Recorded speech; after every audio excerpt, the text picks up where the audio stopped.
Bible बताती है वो अनंत जीवन धरती पर शुरू होता है। एक व्यक्ति जो डिप्रेशन में है, जो बीमारियों में है, जो निराशा में है, जो रोगों में है, जो खत्म कर चुका अपनी आस को, वो धरती पर भी नरक के समान है। पर वचन कहता है जब परमेश्वर को हम स्वीकार करते हैं, उसके वचन को अंगीकार करते हैं कि प्रभु यीशु मसीह आप मेरे उद्धार करता हैं, आप किसी धर्म या जाति के लिए नहीं, आप मेरे लिए आए, मारे गए, गाड़े गए और तीसरे दिन मुर्दों में से जी उठे। जब आप प्रभु यीशु मसीह को स्वीकार करते हैं, बाइबल कहती है वो अनंत जीवन सिर्फ स्वर्ग जाके ही नहीं आपको मिलता, वो धरती के ऊपर भी परमेश्वर आपका शुरू करता है। इसीलिए परमेश्वर ने कहा जो विश्वासी होंगे उनका वंश बचाया जाएगा। तो वंश कहां बचाया जाएगा? स्वर्ग में के नीचे? क्योंकि वहां तो कोई वंश नहीं है, वहां कोई शादी नहीं है, वहां कोई एंगेजमेंट नहीं है, वहां कोई डॉक्टर नहीं है, वहां कोई मरीज नहीं है। तो वो अनंत जीवन जिसकी प्रतिज्ञा परमेश्वर ने वचन में की है, वो एक्चुअल में धरती पर ही शुरू होता है। जब आप परमेश्वर को ग्रहण करते हैं, आपके डिप्रेशन खत्म होते हैं, आपके कर्ज खत्म होते हैं, जो बीमारियां जो गरीबी वंशों से चलती आ रही, जब वो खत्म होती है, वो अनंत जीवन जो स्वर्ग में आप पाएंगे, उसका टेस्ट तभी से शुरू हो जाता है आपकी लाइफ में जिस दिन आप प्रभु यीशु मसीह को ग्रहण कर लेते हैं। शैतान को पता है जैसे आप चर्च जाएंगे आपके गुनाह माफ होंगे, आप अनंत जीवन को पाएंगे, आप जीसस क्राइस्ट को पाएंगे, आप मुक्ति को पाएंगे। और मैंने कहा वो मुक्ति वो सिर्फ स्वर्ग में शुरू नहीं होती। ये सिर्फ मुक्ति इस चीज का नाम नहीं है कि आप मर जाएंगे और स्वर्ग में उठेंगे। नहीं तो लोग बोलेंगे स्वर्ग किसने देखा है, किसी ने नीचे आके बताया क्या स्वर्ग है, हम कैसे विश्वास कर लें स्वर्ग है? तो बाइबल कहती है आपको विश्वास दिलाने के लिए कि स्वर्ग है। परमेश्वर वही काम धरती पर करता है जो स्वर्ग में होते हैं।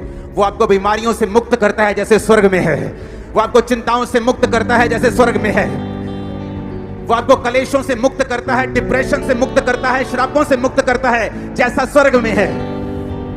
इसलिए मैंने आपको बताया था जब मैंने ग्लोरी की बात की थी, जब मैंने महिमा की बात की थी कि जब परमेश्वर अपनी महिमा सहित धरती पर उतरता है, वो ग्लोरी जब चर्च पे उतरती है, किसी जगह पे उतरती है, किसी झुंड पे उतरती है, तो वो ग्लोरी क्या करती है? वो ग्लोरी उसी स्वर्गीय माहौल को जो स्वर्ग में है नीचे डेमोन्स्ट्रेट करती है। वो नीचे आपको दिखाती है स्वर्ग में क्या है, वहां बीमारी नहीं है, स्वर्ग में क्या है, वहां दुख नहीं है, वहां आंसू नहीं है, वहां अंधेरा नहीं है। अब वैसी ही जिंदगी उन लोगों की हो जाती है जो यीशु मसीह को स्वीकार करते हैं कि तू हमारा उद्धार करता और हमारा परमेश्वर है। दुनिया कुछ भी कहे लेकिन मेरा सिर अब सिर्फ तेरे सामने झुकेगा और तू मेरा परमेश्वर और मैं तेरी संतान ठहरूंगा। Hallelujah, hallelujah. आपको जो हम दिखा रहे हैं ये आपके हृदय में छप जाएगा। आपको मालूम होगा स्वर्ग में क्या होगा, आपको मालूम होगा नरक में क्या होगा। नरक में वो दूत जो आज सेलिब्रेशन करते हैं, जब एक रूह गिरती है एंड में, वो भी बाइबल कहती है आग की झील में डाल दिए जाएंगे। वो सारे रोएंगे, चिल्लाएंगे, तौबा करने का कोई अवसर नहीं होगा। बाइबल कहती है स्वर्ग और नरक के बीच में एक बड़ा गड्ढा ठहराया गया। ना तो स्वर्ग से कोई उनको जाके प्रचार करके बचा सकता है, ना ही नरक से कोई तौबा करके वापस स्वर्ग में जा सकता है। बाइबल कहती है आपको यही धरती पर मौका मिलता है, या तो स्वर्ग चुनने का या नरक चुनने का। यीशु मसीह ने हमको अधिकार दिया है। वो ऐसा परमेश्वर नहीं जो हम पर थोपे। बाइबल कहती है चुनाव करने का अधिकार उसने मनुष्य को दिया है। हम अच्छा बुरा चुन सकते हैं, पाप और परमेश्वर चुन सकते हैं, शैतान और परमेश्वर की राह दोनों में से एक चुन सकते हैं। लेकिन बाइबल ये कहती है जो मुझे चुनेगा, जो जीसस को चुनेगा, जो प्रभु को चुनेगा, वो अनंत जीवन का वारिस होगा। परमेश्वर ने कहा अंत के दिन में मैं अपने सामने के लोगों को जो मेरे दाहिने हाथ खड़े होंगे बोलूंगा, परमेश्वर की भेड़ों को बोलूंगा जाओ और अपने उस स्वर्ग में जाकर एंजॉय करो, राज्य करो जो तुम्हारे लिए तैयार किया गया। और बकरियों को, अपने लेफ्ट साइड की बकरियों को, यानी जो पाप में रहती थी, जो लोगों ने परमेश्वर के वचन को ग्रहण नहीं किया, उनको बोलूंगा जाओ और उस अंधेरे कुंड में, उस नरक में जहां रोना और दांतों का पीसना होगा। हालेलुया। आपको माहौल देख रहे हैं, आप माहौल को, कौम कौम पर चढ़ाई करेगी, राज्य राज्य पर चढ़ाई करेगा, जाति जाति पर चढ़ाई करेगी। ये कहां लिखा है बताओ मेरे को? कहीं दुनिया की किसी पुस्तक में यह नहीं लिखा सिवाय बाइबल के कि धर्म जात एक दूसरे पर चढ़ाई करेंगे। और पूरा हो रहा है कि नहीं हो रहा?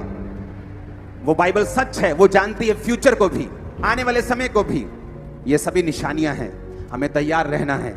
जो हमने आज नजारा देखा है, स्वर्ग में भी इससे कई लाखों करोड़ों गुना नजारा है। यहाँ तो छोटी सी जगह पे हम नजारा दिखा सकते हैं थोड़ा थोड़ा, लेकिन जो असली जगह है, जब हम वहां पे देखेंगे नजारे को, जब यीशु मसीह आपको स्वीकार करेंगे, जब वो आपको अपना बेटा अपनी बेटी कबूल कर लेंगे, जब वो आपको बोलेंगे धन्य है विश्वासियों के दास, जब वो आपको विश्वासियों के दासी बोलेंगे, आप प्राउड करेंगे परमेश्वर के ऊपर। Hallelujah, hallelujah, hallelujah.